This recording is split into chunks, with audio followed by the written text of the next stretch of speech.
5 months now have passed since the seemingly impossible happened. The Rolex bubble burst.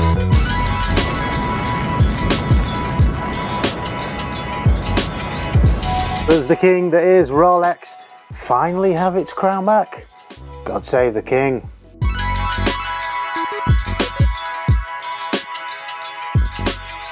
An investment once as safe as houses became exposed suddenly to volatility thanks to cash-rich speculators, greedy dealers and crypto boys. With measures finally put in place by governments both here in the UK and the US to counteract inflation, measures designed to encourage people to get spending again, where are we now in the watch market? If you take a look around you then, dealers will tell you that the hard times have passed us and that watch prices have finally stabilised over the last couple of months. However, across platforms like YouTube, for example, so-called watch experts are still preaching dramatically to us all that the market has crashed and that it's going to get worse and that it's the end of the world. Don't buy watches on the secondary market. Obviously to get views and subscribers, of course. So who's full of shit then? Well, I've assimilated the market data provided by 3 different sources to really analyse for those core Rolex models what exactly has been happening to the prices and values on the secondary market over the last 3 months. For some of the most popular Rolex models, not just steel pieces but gold pieces as well, I've looked at that period between March and June, which was the most volatile, and I've compared them really to what the percentage loss in value of those watches have been between July and now. So for the Rolex Daytona 116500 LN, aka the Panda, between March and June we witnessed a fall of 18.9%, and from July to now only a fall of 5.3%. so it does indicate that prices potentially are flatlining for that model. For the Submariner 126610 LN, between March and June, that experienced a fall in value of 11.6%, and July to the present only a fall of 3.6%, which to be fair is largely within the margin of error there. For the Datejust Azzurro, between March and June, that experienced a loss of only 2.2%. Between July and now, that has remained pretty much the same, of 2.3%. Not really that relevant. That could be considered as within the margin of error. I would say for that model in the last 3 months prices seem to have remained pretty much the same. For the GMT Master 2, the Pepsi on a Jubilee bracelet, quite a sharp fall between March and June of 10.9%, and through July, August and September that also fell by 7.5%. so again quite significant there, the fall over the last 3 months for the Pepsi on a Jubilee.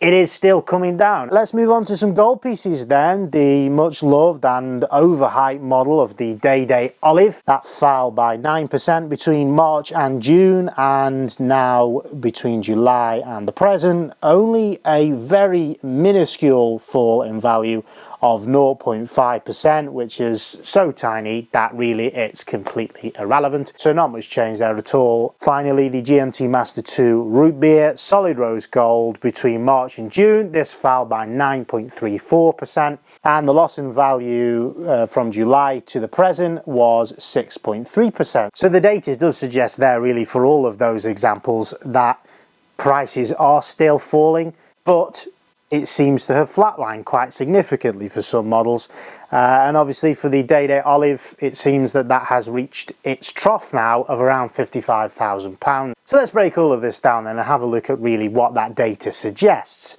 In the last few weeks here in the United Kingdom, Rolex actually increased the prices across their entire collection by 5%. If you look at this video up here, I actually spoke about what the potential impact that could have on the secondary market. Naturally, I thought that if prices were going to go up at retail, that it will result in those retail buyers coming to us dealers with higher demands, and that we would have to simply pay a higher price for 2022 pieces and pass them on to the end user. It appears that those retail buyers actually have themselves absorbed that increase in prices, and if they're profiteering on that more hyped steel models, then they're profiting slightly less than they were before. Now, what I didn't realize in that video where I spoke about the Rolex price increase here in the UK is what actual mental impact that will have on buyers within the secondary market and on public perception of Rolex overall. Now,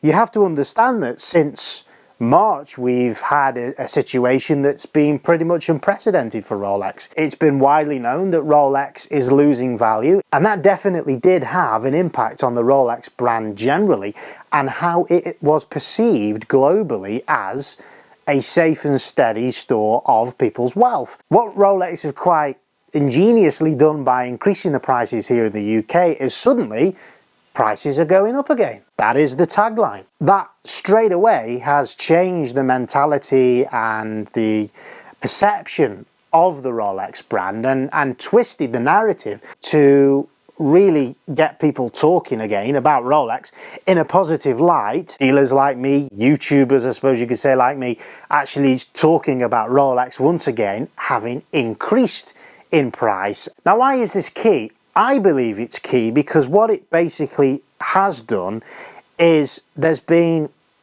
I would say, quite a significant proportion of people whom, since the Rolex crash back in March, have held off buying a Rolex.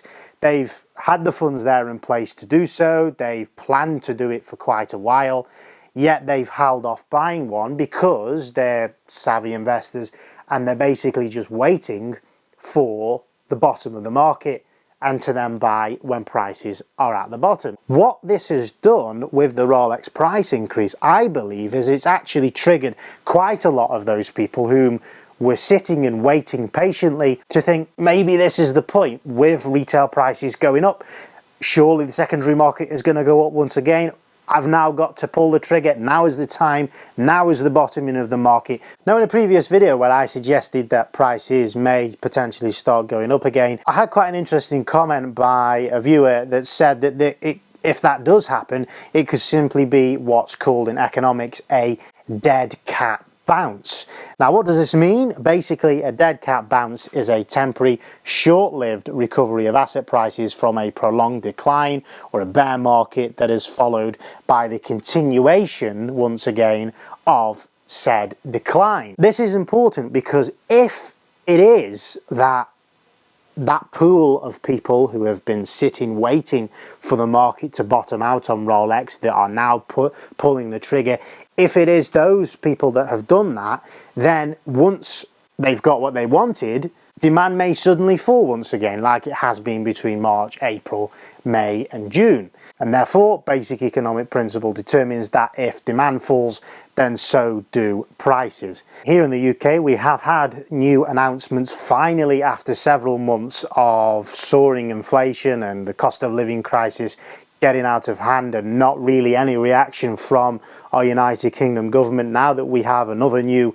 Conservative government in place, they have announced new measures, economic measures, to try and tackle that inflation. What's important about the mini budget that's just been announced here in the UK is that, quite interestingly, it seems to put more money in the back pockets of the middle class and the wealthier, which, I've got to be honest guys, are the vast majority, 95% of the watch buying public, and those that can afford a Rolex. Those who can afford a Rolex, those who can afford Audemars Piguet, Patek Philippe, and have so much disposable income to even consider investing in a fine luxury watch of several thousands of pounds worth in value, or even look at them as an investment.